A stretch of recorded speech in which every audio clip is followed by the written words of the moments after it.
അപ്പൊ കോൺഗ്രസിന്റെ ഇത്തരം നെടുങ്കൻ പ്രഖ്യാപനങ്ങൾ അതിനുണ്ടാകുന്ന ദയനീയമായ അവസ്ഥ ഈ സമീപകാലത്ത് നമ്മൾ കണ്ടതാണ്. ഒരു തെരഞ്ഞെടുപ്പിൽ ജനങ്ങളെ സ്വാധീനിക്കുന്ന ബഹുമുഖങ്ങളായ വിഷയങ്ങളുണ്ട്. ശരി, ഇന്നലെ ഈ വിസ്മയിക്കുന്ന കാര്യങ്ങൾ സംഭവിക്കും. എന്താണ് മുന്നണിയിൽ നിന്നും പാർട്ടിയിൽ നിന്നൊക്കെ ആയിട്ട് ഇങ്ങോട്ട് ആളുകൾ വരും. അത് LDF എന്നും വരും, NDA എന്നും വരും, 100 സീറ്റ് നേടും, നമ്മളിതാ ജയിക്കാൻ പോകുന്ന മുന്നണി എന്ന് പറയുമ്പോൾ ഇതൊന്നും നടക്കാൻ പോകുന്നില്ല എന്ന് MV ഗോവിന്ദൻ ഇന്നലെ തന്നെ CPM സംസ്ഥാന സെക്രട്ടറി മറുപടി കൊടുത്തു. അങ്ങനെ പറയാനൊരു ഫാക്ടർ വേണമല്ലോ. ആ ഫാക്ടർ എന്താണ്? അല്ല, കോൺഗ്രസിനെ നമുക്കറിയാവുന്നതുകൊണ്ടല്ലേ നമ്മുടെ നാട് എങ്ങനെയാണ് കോൺഗ്രസിനെ കണ്ടുകൊണ്ടിരിക്കുന്നത്. നിങ്ങൾ നോക്കിയപ്പോ ശ്രീ K. സുധാകരൻ KPCCയുടെ പ്രസിഡന്റായി വന്ന സന്ദർഭം, ആ സന്ദർഭത്തിലാണല്ലോ നമ്മുടെ സുഹൃത്ത് ഷഫീറിനെ പോലെയുള്ളവരെയൊക്കെ വലിയ നിലയിൽ സപ്പോർട്ട് ചെയ്ത് ഉയർത്തിക്കൊണ്ടുവന്നത്. എന്നിട്ട് അദ്ദേഹം കുറേ പ്രഖ്യാപനങ്ങൾ നടത്തിയില്ലേ കേരളത്തിലെ കോൺഗ്രസിനെ നന്നാക്കാൻ വേണ്ടിയിട്ട്. സെമി കേഡർ പാർട്ടിയാക്കും, ഓരോ ബൂത്തുകളിലും യൂണിറ്റുകൾ ഉണ്ടാക്കും, കോൺഗ്രസിന്റെ എന്തോ CUP കോൺഗ്രസ് അങ്ങനത്തെ ഒരു പേര് കൂടി ഉണ്ടായിരുന്നു. അങ്ങനെ വലിയ നെടുങ്കൻ പ്രഖ്യാപനങ്ങൾ. കണ്ണൂരിൽ CPM-നെ വെല്ലുവിളിച്ച് വീരശൂര പരാക്രമിയായി കേരളത്തിലെ കോൺഗ്രസിനെ ഉദ്ധരിക്കാൻ വേണ്ടി വരുന്നു. എന്നിട്ട് സെമി കേഡർ പാർട്ടി ആയോ? ആ K. സുധാകരന് തന്നെ ഉണ്ടായ പതനം നിങ്ങൾ കണ്ടില്ലേ? എങ്ങനെയെല്ലാം ഗ്രൂപ്പ് കളിച്ചും സമ്മർദ്ദങ്ങൾ ചെലുത്തിയും അങ്ങനെ ഒരു മനുഷ്യനെ അവസാനം മൂലക്കാക്കി എന്നുള്ളത് നമ്മൾ കണ്ടില്ലേ? അദ്ദേഹം പ്രഖ്യാപിച്ച ഈ അടിത്തട്ടിലെ കോൺഗ്രസ് യൂണിറ്റ് കമ്മിറ്റികൾ ആഞ്ഞു ശ്രമിച്ചിട്ട് പോലും ഇതുപോലെ കനുകൂലനെ പോലെയുള്ള ആളുകളെ അന്ന് ഇറക്കിയല്ലോ, എത്രയുണ്ടാക്കാൻ വേണ്ടി കഴിഞ്ഞു. അപ്പൊ കോൺഗ്രസിന്റെ ഇത്തരം നെടുങ്കൻ പ്രഖ്യാപനങ്ങൾ അതിനുണ്ടാകുന്ന ദയനീയമായ അവസ്ഥ ഈ സമീപകാലത്ത് നമ്മൾ കണ്ടതാണ്. 90-ലോ പിന്നെ 80-കളിലോ കോൺഗ്രസ് രാജ്യത്താകെ അധികാരത്തിലുള്ള മണി പവറും മസിൽ പവറും കോൺഗ്രസിന്റെ കൈവശമുള്ള കാലത്തല്ല, ഈ അടുത്ത കാലത്ത് നടത്തിയ പ്രഖ്യാപനങ്ങൾ പോലും ഇതാണ് കേരളത്തിൽ കോൺഗ്രസിന് വന്നു വധിച്ചിട്ടുള്ള സംഗതി. ഇപ്പൊ നോക്കൂ, ഈ ശബരിമല സ്വർണ്ണക്കൊള്ള പോലെ ജനങ്ങളെ ആഴത്തിൽ സ്വാധീനിക്കാൻ സാധ്യതയുള്ള, അതായത് മന്ത്രിമാർ കട്ടെന്നോ സർക്കാർ കട്ടെന്നോ ആരും പറഞ്ഞിട്ടില്ല.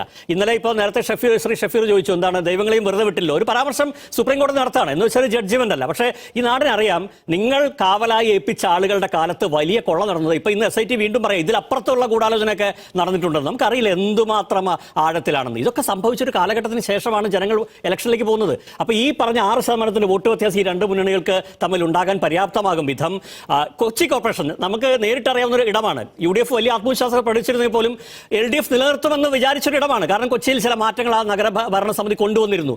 എന്തൊരു ദാരുണമായിട്ടുള്ള തോൽവിയാണ് ഇതൊക്കെ. എന്തിന്റെ പ്രതിഫലനമാണ്? ജനം മറ്റൊരു മാറ്റം സംസ്ഥാനത്ത് തന്നെ ആഗ്രഹിച്ചിരുന്നു, അല്ലെങ്കിൽ ആഗ്രഹിക്കുന്നു എന്നായിക്കൂടെ? അങ്ങനെ പൂർണ്ണമായിട്ടും കരുതാൻ കഴിയുമോ? അയ്യപ്പദാസ് എന്ന് പറയുന്ന മാധ്യമ പ്രവർത്തകൻ അങ്ങനെ തോന്നുന്നുണ്ട്. ആയിക്കൂടെ എന്നല്ലേ ഞാൻ ചോദിച്ചത്. ആണെന്ന് ഞാൻ പറഞ്ഞില്ല. ആണെന്ന് ഞാൻ പറഞ്ഞാൽ താങ്കൾക്ക് ആ ചോദ്യം ചോദിക്കാം. ഞാൻ സാധ്യതയെക്കുറിച്ചാണ് ചോദിക്കുന്നത്. തദ്ദേശ ഭരണ സ്ഥാപനങ്ങളുമെല്ലാം ഏറ്റവും മികച്ച പ്രവർത്തനം നടത്തിയിട്ടും എന്തുകൊണ്ട് ഇങ്ങനെ ഒരു തോൽവി ഉണ്ടായി, അല്ലെങ്കിൽ തിരിച്ചടി ഉണ്ടായി? അത് അപ്രതീക്ഷിതമാണ്. അതിന്റെ കാരണങ്ങൾ CPIM-ന്റെ കമ്മിറ്റികൾ ചേർന്ന് പരിശോധിച്ചുകൊണ്ടിരിക്കുന്നു. അങ്ങനെ ചേരുന്ന ഒരു കമ്മിറ്റി യോഗത്തെ കുറിച്ചാണ് താങ്കൾ ഇപ്പൊ പരാമർശിച്ചത്. ഞാൻ പറഞ്ഞത് ഏതായാലും CPIM അതിന്റെ സംഘടനാ നടപടികൾ, ഞങ്ങൾ സംസ്ഥാന കമ്മിറ്റി 3 ദിവസം കഴിഞ്ഞു, ജില്ലാ കമ്മിറ്റികൾ നടന്നുകൊണ്ടിരിക്കുന്നു. ഞങ്ങൾ ഈ 1-2 ആഴ്ചകൾ കൊണ്ട് അടിത്തട്ടിൽ ഞങ്ങളുടെ ബ്രാഞ്ചുകൾ വരെ സജീവമാകും. ഞങ്ങൾക്ക് അതിന് പ്രത്യേകിച്ച് വേറെ ഒരു ക്യാമ്പോ ഏതെങ്കിലും റിസോർട്ടോ തേടി പോകേണ്ട കാര്യമില്ല. ഞങ്ങൾ വളരെ കൃത്യമായിട്ട് ആ സംഘടനാ സംവിധാനത്തിലേക്ക് വരികയാണ്.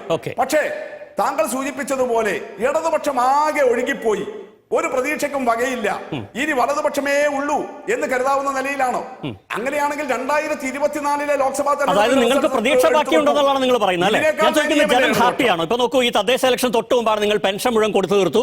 പെൻഷൻ കൂട്ടുന്നു. ഓരോ വീട്ടില് പെൺകുട്ടികൾക്ക്, ഓണ്ടർപ്രണർക്ക്, അല്ലെങ്കിൽ തൊഴിലില്ലാത്ത ഒരാൾക്ക് അടക്കമുള്ള പുതിയ ക്ഷേമ പെൻഷൻ പദ്ധതികളൊക്കെ അവസാന മിനിറ്റിൽ പ്രഖ്യാപിച്ച ശേഷമാണ് ജനം പോളിംഗ് ബൂത്തിലേക്ക് പോയത്. ശ്രീ VP മുസ്തഫ, എന്നിട്ട് എന്താ സംഭവിച്ചത്? നിങ്ങളാണ് ആദ്യം അവതരിപ്പിച്ചത് അല്ലേ? മനോരമയിലെ ആദ്യം അവതരിപ്പിച്ചത് കേട്ടില്ല. ഏതാ? അല്ല, അങ്ങിപ്പോ അവസാനം പറഞ്ഞാൽ കേട്ടില്ല. അത് മനോരമയാണ് തദ്ദേശ ഭരണ തെരഞ്ഞെടുപ്പിലെ വോട്ട് നില വെച്ച് ഈ നിയമസഭാ മണ്ഡലങ്ങളുടെ ഒരു ചാർട്ട് തയ്യാറാക്കി അവതരിപ്പിച്ചത്. 2024-ലെ ലോക്സഭാ തെരഞ്ഞെടുപ്പ് കഴിഞ്ഞപ്പോഴും ഇതുപോലെ മനോരമ ഒരു ചാർട്ട് വെച്ചിരുന്നു. ലോക്സഭാ തെരഞ്ഞെടുപ്പിലെ വോട്ട് നിയമസഭാ മണ്ഡലാടിസ്ഥാനത്തിൽ ക്രമീകരിച്ചുകൊണ്ട് 2024-ൽ ഞങ്ങൾ 111 മണ്ഡലങ്ങളിൽ പിറകിലായിരുന്നു.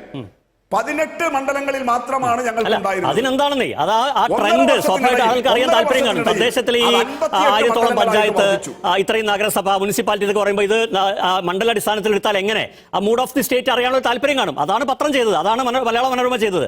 ശരിയാണ്, അത് നേരിട്ട് UDF അധികാരത്തിൽ വരുന്നുള്ള ഒരു സൂചനയല്ല. കാരണം എന്താ, 2010 ഇതുപോലെ കണക്കൊക്കെ വന്ന ശേഷം കേവലം 2 സീറ്റിനാണ് UDF അധികാരത്തിൽ വന്നത്. ഇടതുപക്ഷം കുറെ മുന്നേറിയിരിക്കുന്നു എന്നല്ലേ? അല്ല, ഞാൻ പറഞ്ഞത് ഇത് വെച്ചിട്ട് ഇപ്പോ UDF വരുന്നല്ല. പക്ഷെ എന്റെ ഒറ്റ ചോദ്യം ശ്രീ മുസ്തഫ, ഒരൊറ്റ ചോദ്യം, അനുഭാവമുള്ള മൂഡ് കേരളത്തിൽ വർദ്ധിച്ചു വന്നു എന്നാണല്ലോ തദ്ദേശ തെരഞ്ഞെടുപ്പിന്റെ വോട്ട് നില കാണിക്കുന്നത്.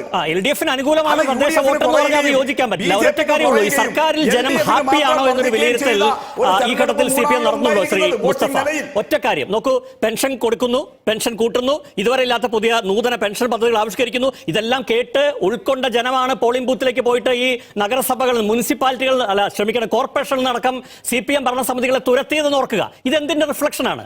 ഞാൻ പറഞ്ഞല്ലോ, പല കാരണങ്ങളുണ്ട്. ഏതെങ്കിലും ഒരു കാരണത്തിൽ മാത്രം ഒതുങ്ങി നിൽക്കാൻ വേണ്ടി കഴിയില്ലല്ലോ. ഒരു തെരഞ്ഞെടുപ്പിൽ ജനങ്ങളെ സ്വാധീനിക്കുന്ന ബഹുമുഖങ്ങളായ വിഷയങ്ങളുണ്ട്. അതെല്ലാം പരിശോധിച്ചുകൊണ്ടാണ് തിരുത്തുന്നതിനുള്ള സംവിധാനത്തിലേക്ക് ഞങ്ങൾ ഇറങ്ങിക്കഴിഞ്ഞല്ലോ. ഞാൻ അതുകൊണ്ടാണ് പറഞ്ഞത്, അവരവിടെ റിസോർട്ടിൽ വല്ലതുപോലെ ഉല്ലസിച്ചു വന്നിരിക്കുന്നു. ഏതാ വയനാട്?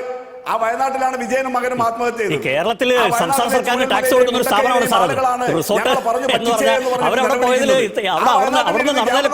അവിടെ നടന്നതിൽ അവിടെ ഒരു ഐക്യ ഫോട്ടോ, ഒരു ഐക്യത്തോടെ UDF നിൽക്കുന്ന ഫോട്ടോയൊക്കെ അസ്വസ്ഥപ്പെടുത്തുന്നുണ്ടോ? ഈ 15 മുതൽ 22 വരെ കമ്മിറ്റികൾ പൂർത്തീകരിച്ചു കഴിഞ്ഞ് 15 മുതൽ 22 വരെ ഞങ്ങൾ ജനങ്ങളിലേക്ക് എത്തുകയാണ്. ശരി, ഇത് റിസോർട്ട് ആവശ്യമില്ല എന്നുള്ളതാണ് പോയിന്റ്. ഞാൻ താങ്കളിലേക്ക് തിരിച്ചു വരാം. ശ്രീ VP മുസ്തഫ, ശ്രീ ജിതിൻ ദേവ്, ഇന്ന് ഇപ്പോ ഈ ഡിസംബർ 13-ന് ഒരു 11 മണി സമയത്ത് നമുക്ക് നാടിന്റെ മൂഡ്, പൊളിറ്റിക്കൽ മൂഡ് മനസ്സിലായല്ലോ. ആ സമയത്ത് ഞാൻ തിരിച്ചു വരാം. ശ്രീ മുസ്തഫ, എനിക്കൊന്നും ഞാൻ പറഞ്ഞു താങ്കൾക്ക് കേൾക്കുന്നില്ല, അതൊന്ന് ശരിയാക്കിയിട്ട് വരാം. അദ്ദേഹത്തിന്റെ ഓഡിയോ ഡൗൺ ചെയ്യുക, അദ്ദേഹത്തോട് സംസാരിച്ച് നമുക്ക് ശരിയാക്കാം. VP മുസ്തഫ, ഇപ്പോ ഈ സർക്കാർ ഒരുപാട് പദ്ധതികൾ പുതുതായി പ്രഖ്യാപിച്ചു. ഒരു ക്യാബിനറ്റ് ഒരു ബജറ്റ് പ്രഖ്യാപനം പോലെ മുഖ്യമന്ത്രി വാർത്താ സമ്മേളനം വന്ന് കൂടുതൽ ആനുകൂല്യങ്ങൾ, കൂടുതൽ തുക ഒക്കെ കൊടുത്ത് ദാരിദ്ര്യ മുക്തമായ സംസ്ഥാനം എന്ന് പ്രഖ്യാപിച്ച് ഒക്കെ ഇരിക്കുകയാണ്. ഈ വിവാദങ്ങളുടെ പശ്ചാത്തലത്തിൽ ഈ ജനം ഇങ്ങനെ ഒരു വിധി എഴുതുന്നത്. അപ്പൊ സ്വാഭാവികമായിട്ടും അതിൽ ഈ സാധ്യതയല്ലാതെ ഒരു മടുപ്പ്, 10 വർഷം പൂർത്തിയാക്കുന്ന ഒരു സർക്കാരിനോടുള്ള ഒരു മടുപ്പ് അല്ലാതെ മറ്റെന്തായിരിക്കും ഈ രൂപത്തിൽ റിഫ്ലക്ട് ചെയ്തെന്നുള്ളൊരു രാഷ്ട്രീയ വായനയുണ്ടല്ലോ. അങ്ങനെ ഒരു ഒരൊറ്റ ഘടകത്തിൽ കൊണ്ടുപോയിട്ട് ഈ വിധിയെഴുത്തിനെ നിങ്ങൾ തള്ളുകയാണെങ്കിൽ, ഞാൻ അയ്യപ്പദാസനോട് പറയുന്നതാണ്, ഇപ്പൊ BJPയുടെയും കോൺഗ്രസിന്റെയും പ്രതിനിധികൾ രാഷ്ട്രീയമായിട്ട് അത് പറയും, ഇതൊക്കെ ഭരണവിരുദ്ധ വികാരമാണ്. പക്ഷെ പല തലങ്ങളിലാണ്. നിങ്ങൾ പറയുന്ന ഒരൊറ്റ ഭരണവിരുദ്ധ വികാരം മാത്രമാണ് ഈ തദ്ദേശ തെരഞ്ഞെടുപ്പിലെ വിധിയെ സ്വാധീനിച്ച ഘടകമെങ്കിൽ എത്ര ദയനീയമാകണം ഇടതുപക്ഷം? അങ്ങനെയാണോ? 2010 നേരത്തെ താങ്കൾ സൂചിപ്പിച്ച UDFന് സമീപകാലത്ത് തദ്ദേശ തെരഞ്ഞെടുപ്പിൽ ഏറ്റവും വലിയ വിജയമുണ്ടായ തെരഞ്ഞെടുപ്പിൽ അന്ന് ഇടതുപക്ഷം പിറകോട്ട് പോയതിനേക്കാൾ കുറെ മുന്നിലല്ലേ ഇത്തവണ ഇടതുപക്ഷം ഉള്ളത്? അന്ന് 6 ജില്ലാ പഞ്ചായത്തേ ഉണ്ടായിട്ടുള്ളൂ, ഇത്തവണ 7 ജില്ലാ പഞ്ചായത്തുണ്ട്. നഗരസഭകൾ അന്ന് 24 ഉണ്ടായിട്ടുള്ളൂ, ഇന്ന് ഏതാണ്ട് 40 ഉണ്ട്. ബ്ലോക്ക് പഞ്ചായത്ത് അന്ന് ആകെ 10-18 ഉണ്ടായിട്ടുള്ളൂ, ഇത്തവണ ഏതാണ്ട് 50 54 മറ്റും ഉണ്ട്. അപ്പോൾ ഞാൻ പറഞ്ഞാൽ 2010 കേരളത്തിൽ ഇടതുപക്ഷം തദ്ദേശ തെരഞ്ഞെടുപ്പിൽ ഏറ്റവും പിറകിൽ പോയതിനേക്കാൾ ഞങ്ങളിപ്പോ മുന്നിൽ വന്നു. 2024 ഏതാണ്ട് ഒരു 18-20 മാസം മുമ്പ് നടന്ന ലോക്സഭാ തെരഞ്ഞെടുപ്പിനേക്കാൾ ബഹുദൂരം ഞങ്ങൾ മുന്നിൽ വന്നു. താങ്കൾ പറയുന്നത് പോലെ ഭരണവിരുദ്ധ വികാരം മാത്രമായിരുന്നുവെങ്കിൽ ഈ തെരഞ്ഞെടുപ്പിൽ അത് കൂടുതൽ ശക്തമായിട്ടല്ലേ കാണേണ്ടത്. ഞാൻ ചോദിക്കുന്ന ഭരണവിരുദ്ധ വികാരം എന്ന ഫാക്ടർ നിങ്ങൾ പരിഗണിക്കുകയെങ്കിലും ഉണ്ടോ എന്നുള്ളതാണ് എന്റെ പ്രധാനപ്പെട്ട ചോദ്യം. ഒന്നെങ്കിൽ ഭരണവിരുദ്ധ വികാരം, അല്ലെങ്കിൽ മുഖ്യമന്ത്രി വിരുദ്ധ വികാരം. ഇവിടെ പിണറായി വിരുദ്ധ വികാരം എന്ന് പ്രതിപക്ഷം പറയുന്ന ഒരു ഫാക്ടർ. ഞാൻ ചോദിക്കുന്നത് മറ്റൊന്നല്ല. നോക്കൂ, ഇതിന് മുമ്പത്തെ ഇലക്ഷൻ കാലത്താണ് ഈ കോന്നി പോലൊരു UDFന്റെ കോട്ട ഒരു ഉപതെരഞ്ഞെടുപ്പിൽ LDF പിടിച്ചടക്കുന്നത്. തീർന്നില്ലല്ലോ, വട്ടിയൂർക്കാവ് LDF പിടിച്ചടക്കുന്നത്. ഈ അതിനുശേഷം വന്ന രണ്ടാം പിണറായി സർക്കാരിന്റെ കാലത്ത് സംഭവിക്കുന്ന എന്താണ്? ശരിയാണ്, തൃക്കാക്കര പോലെ UDFന് വലിയ മേൽക്കൈകളുടെടുത്ത് സിറ്റിംഗ് MLA മരിക്കുന്നിടത്ത് വിജയം എന്നുള്ളത് സർക്കാരിന്റെ വിധിയെഴുത്താണെന്നും ഞാൻ വിശ്വസിക്കുന്നില്ല ബേസിക്കലി. പക്ഷെ ചേലക്കരയുണ്ടല്ലോ, 40,000-ന് ജയിച്ചെടുത്ത് എന്ത് ഫാക്ടറിനാണ് കേവലം 10,000 വോട്ടിനായി LDFന്റെ ജയം പരിമിതപ്പെടുന്നത്? അപ്പൊ ഞാൻ ചോദിക്കുന്ന ഒരു ഡിസൈൻ, കഴിഞ്ഞ 4-5 വർഷമായിട്ടൊരു ഡിസൈൻ ഉണ്ട്. അത് ഈ ജനത്തിന് ഈ സർക്കാരിലുള്ള അതൃപ്തി അല്ലെങ്കിൽ മറ്റെന്താണെന്ന് എന്റെ ചോദ്യമാണ്. ഞാൻ അതാണ് പറഞ്ഞത്. താങ്കൾ പറഞ്ഞ ഉദാഹരണത്തിലേക്ക് തന്നെ ഞാൻ വരുന്നു. ഈ വട്ടിയൂർക്കാവും കോന്നിയൊക്കെ ഉപതെരഞ്ഞെടുപ്പ് ഞങ്ങൾ ജയിച്ച സന്ദർഭം ഏതാണ് അയ്യപ്പദാസെ? 2019 എന്താ 2019 സവിശേഷത? 2019 ഏപ്രിൽ മാസത്തിൽ നടന്ന ലോക്സഭാ തെരഞ്ഞെടുപ്പിൽ ഇപ്പോ ഈ 2024 സംഭവിച്ചത് ബാക്കി 19 ഇടത്തും ഞങ്ങൾ തോൽക്കുന്നു. നിങ്ങൾ ഇപ്പൊ സൂചിപ്പിച്ച ആലത്തൂർ ഉൾപ്പെടെ ഞങ്ങൾ തോൽക്കുന്നു 2019. അത് കഴിഞ്ഞ് കൃത്യം 6 മാസം ഈ ലോക്സഭാ തെരഞ്ഞെടുപ്പിൽ അന്ന് UDF-ന്റെ MLA-മാരായിരുന്നവർ രാജിവെച്ച് MP-മാരായി പോയപ്പോൾ UDF-ന്റെ സിറ്റിംഗ് വാർഡുകളിൽ വന്ന തെരഞ്ഞെടുപ്പ് 6 മാസത്തെ കാലയളവ്. 2019 നവംബറിൽ അവിടെ ഉപതെരഞ്ഞെടുപ്പ് നടന്നപ്പോൾ ഈ 2019 ഏപ്രിൽ 6 മാസം മുമ്പ് ദയനീയമായി തോറ്റ ഈ സ്ഥലങ്ങളിലെല്ലാം വട്ടിയൂർക്കാവിലും കോന്നിയിലുമെല്ലാം ലോക്സഭാ തെരഞ്ഞെടുപ്പിൽ ഞങ്ങൾ 3-ാം സ്ഥാനത്തായിരുന്നേ. അവിടെയാണ് ഞങ്ങൾ 6 മാസം കൊണ്ട് 1-ാം സ്ഥാനത്തെത്തിയത്. അപ്പൊ ഞാൻ ചോദിക്കുന്നത് അതെന്താണ് ഈ ചേലക്കരയിൽ ഈ ടൈമിൽ നടക്കാതെ പോയെന്നാണ് ചോദ്യം. മണ്ഡലം ഞങ്ങൾ അന്ന് ജയിച്ചു. ഈ കണക്ക് ആ കണക്ക് വെച്ചിട്ട് തന്നെയാണ് ഞാൻ പറയുന്നത്. അതുപോലെ ഒരു വലിയ മുന്നേറ്റം ഈ നിയമസഭാ തെരഞ്ഞെടുപ്പിലും ഉണ്ടാകും. അതിന്റെ സൂചനയാണ് കഴിഞ്ഞ ലോക്സഭാ തെരഞ്ഞെടുപ്പിലെ ദയനീയമായ തിരിച്ചടിയിൽ നിന്ന് 5% വോട്ട് വർദ്ധിച്ചു. നിയമസഭാ മണ്ഡലങ്ങളുടെ സ്വാധീനം അന്ന് 18 മാത്രം ഉണ്ടായിരുന്നത് ഇപ്പോ 58-60 എത്തി. ഇത് ഞങ്ങൾ മുന്നോട്ടല്ലേ പോയത്? ഞങ്ങൾക്കല്ലേ ലോക്സഭാ തെരഞ്ഞെടുപ്പിനേക്കാൾ വോട്ട് ഷെയറും അതുപോലെ ജനപിന്തുണയും വർദ്ധിച്ചിട്ടുള്ളത്. താങ്കൾ സൂചിപ്പിച്ച ആ ഘടകമാണെങ്കിൽ, പിണറായി വിരുദ്ധ ഘടകവും ഭരണവിരുദ്ധ ഘടകവുമാണെങ്കിൽ, ഞങ്ങൾ ഈ 3 മാസം മുമ്പ് ലോക്സഭാ തെരഞ്ഞെടുപ്പിനേക്കാൾ ധൈര്യമായിട്ട് പുറകോട്ടല്ലേ പോകേണ്ടത്? അങ്ങനെയല്ലല്ലോ സംഭവിച്ചത്. അപ്പൊ യഥാർത്ഥത്തിൽ UDF-ന്റെ മരക്കോട്ടയാണ് തകരാൻ പോകുന്നത്. UDF-ന്റെ ആത്മവിശ്വാസമാണ് ദുർബലമാകാൻ വേണ്ടി പോകുന്നത്. ഇടതുപക്ഷം അതിഗംഭീരമായ മുന്നേറ്റം. അതുകൊണ്ടാണ് ഈ വലിയ മുന്നേറ്റം നിയമസഭാ തദ്ദേശ തെരഞ്ഞെടുപ്പിൽ ഉണ്ടായി എന്ന് പറഞ്ഞിട്ടും അവർക്ക് പ്രത്യേകം ക്യാമ്പ് ഒക്കെ നടത്തി ഇങ്ങനെ കൃത്രിമമായ ഒരു ശ്വാസം ഉണ്ടാക്കിയെടുക്കേണ്ടി വരുന്നത്. ആ സാഹചര്യം നമ്മൾ കാണണം. ഓക്കെ, കൃത്രിമ ശ്വാസമാണെന്നുള്ളതാണ്. ഒരു പക്ഷേ ശ്രീ ജിതിനിലേക്ക് പോയിട്ട് ഒരു റൗണ്ടിലൂടെ പോകാനുള്ള സമയം ഉണ്ടാവുമെന്ന് അറിയില്ല. അല്ലെങ്കിൽ നമുക്ക് അടുത്ത ചർച്ചയിൽ കോൺഗ്രസ് പ്രതിയോട് ചോദിക്കാം. ശ്രീ ജിതിൻ, അപ്പോൾ ഈ താങ്കൾ ഉന്നയിച്ച വാദത്തിനാണ് കൂടുതൽ സമയം ശ്രീ ഷഫീർ മറുപടി പറയാൻ ശ്രമിച്ചത്. BJP വളർന്നിട്ടേ ഇല്ലെന്ന്. അല്ല, താങ്കളുടെ ഊഴം കഴിഞ്ഞിട്ടോ? അത് രണ്ടാമത്തെ ഊഴത്തിലെ അവസാനത്തെ റൗണ്ടാ പോണേ ശ്രീ ഷഫീർ. അപ്പൊ ശ്രീ ജിതിൻ പറയും. അപ്പൊ എനിക്കിനി കിട്ടൂലേ?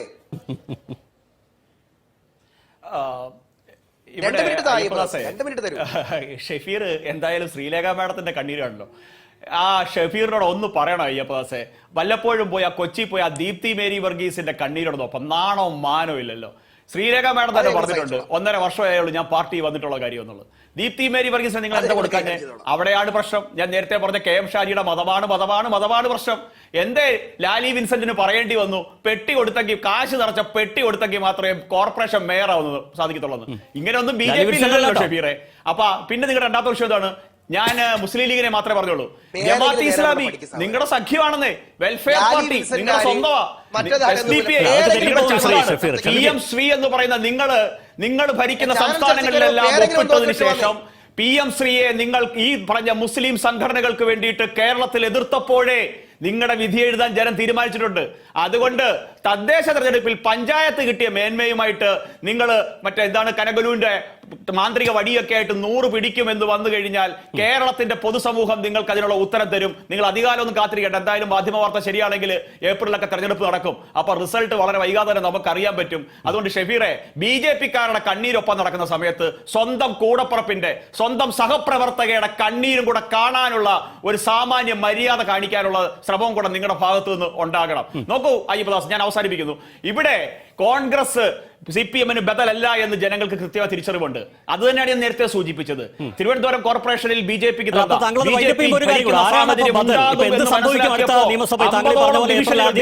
തെരഞ്ഞെടുപ്പ് നടന്ന ഒരു ഫലം വരുമ്പോ എന്താണ് കേരളത്തിൽ സംഭവിക്കാൻ പോകുന്നത്?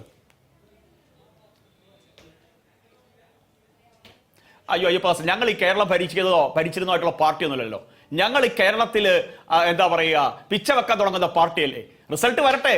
ഞങ്ങൾ എന്തിനാണ് വെറുതെ ഈ കോൺഗ്രസ്സുകാരുടെ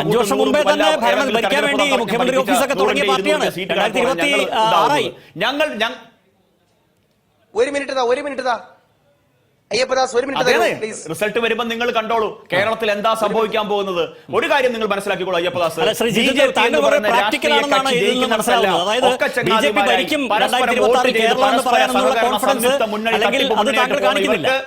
അത് പ്രാക്ടിക്കൽ ആവുന്നതിന്റെ ഭാഗമാണോ? 2026 വികസിത കേരളം യാഥാർത്ഥ്യമാകുമെന്ന് പറയാനുള്ള ആത്മവിശ്വാസം ഞാൻ പ്രകടിപ്പിക്കുന്നു അയ്യപ്പദാസ്. BJP അധികാരത്തിൽ 2026 BJP NDA നേതൃത്വം കൊടുക്കുന്ന വികസിത കേരളം യാഥാർത്ഥ്യമാകും എന്നുള്ള ആത്മവിശ്വാസം ഞാൻ പ്രകടിപ്പിക്കുന്നു. അപ്പൊ അതിന്റെ ട്രാൻസ്ലേഷൻ ആണ് BJP ഭരിക്കുന്നു, പക്ഷെ അത് പറയില്ല.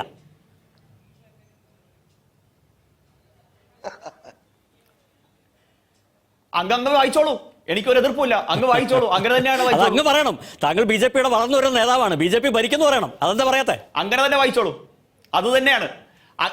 അങ്ങയുടെ നാക്ക് പൊന്നാകട്ടെ. എന്റെ നാവിന്റെ പ്രശ്നമൊന്നുമല്ല.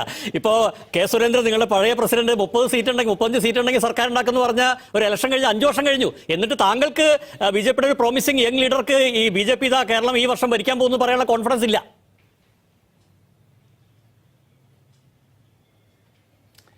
ശരി, ഞാനത് പറഞ്ഞാൽ അയ്യപ്പദാസ് 2026 നിയമസഭാ തെരഞ്ഞെടുപ്പ് കഴിയുമ്പോൾ കേരളം ഭരിക്കുന്ന രാഷ്ട്രീയ പാർട്ടിയായിട്ട് BJP വളരും എന്ന ആത്മവിശ്വാസം ഞാൻ പ്രകടിപ്പിച്ചിരിക്കുന്നു. ശരി, പ്രകടിപ്പിക്കും. നമുക്ക് അവസാന റൗണ്ടിൽ 30 സെക്കൻഡ് വെച്ച് തരാം. ശ്രീ ഷഫീർ, താങ്കളുടെ 30 സെക്കൻഡ് ആദ്യം 30 സെക്കൻഡ് നിൽക്കണം. ശ്രീ, താങ്കൾ ചോദിച്ച സമയമായതുകൊണ്ട് മാത്രമാണ്. ഞാൻ അയ്യപ്പദാസിനും ഈ പറയപ്പെടുന്ന മുസ്തഫയ്ക്കും കൊടുക്കുന്ന മറുപടിയാണ്. നിങ്ങൾ ഉപോത്ബലകമായി ചൂണ്ടിക്കാണിച്ചത് 2010-ലേക്കാൾ ഞങ്ങൾ മുമ്പോട്ട് പോയി. 2010-ന്റെ അത്ര 2025 ഉണ്ടായില്ല എന്നതിലാണ് തർക്കം. സർ, അന്ന് ഞങ്ങളുടെ ഘടകകക്ഷികൾ ആരൊക്കെയാ? Kerala Congress Mani, Jacob, JSS, CMB, Janata Dal Veerendrakumar, ഇങ്ങനെയുള്ള ഇത്യാദികളെല്ലാം കൂടി ചേർന്നതാണ് 2010. ഇന്ന് ഞങ്ങളുടെ കൂടെ ആരെങ്കിലും ഉണ്ടോ? മറ്റു ഘടകകക്ഷികൾ ആരെങ്കിലും ഉണ്ടോ? എങ്ങനെ പോയി? പറഞ്ഞതുപോലെ കേരള കോൺഗ്രസ് മാണി പോകുന്നു, ജനതാദൾ പോകുന്നു, JSS പോകുന്നു, CMB പോകുന്നു, ഈ പറഞ്ഞ കേരള കോൺഗ്രസ് ബി ബാലകൃഷ്ണപിള്ളയുടെ പാർട്ടി 2010 അവരെല്ലാം കൂടിയുള്ള ഇലക്ഷനാണ്. ഒരു മിനിറ്റ്, ഇവരെല്ലാവരും പോയിട്ടും ഇവരെല്ലാം പോയി അപ്പുറത്ത് അടിച്ചിട്ടും അപ്പുറത്തെല്ലാം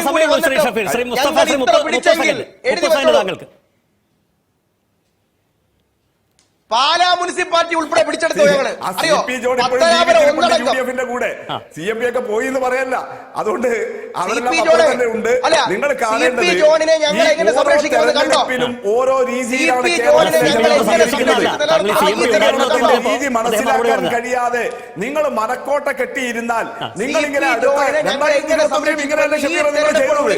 ആഭ്യന്തരമന്ത്രിയെ തീരുമാനിച്ചു, നിങ്ങൾ പിന്നെ വിവിധ കോർപ്പറേഷൻ ആളുകളെ തീരുമാനിച്ചു, പോലീസ് ഉദ്യോഗസ്ഥന്മാരുടെ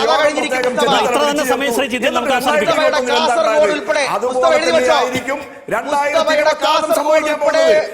വയനാട്ടിൽ ഇരുന്നിട്ട് വിജയന്റെയും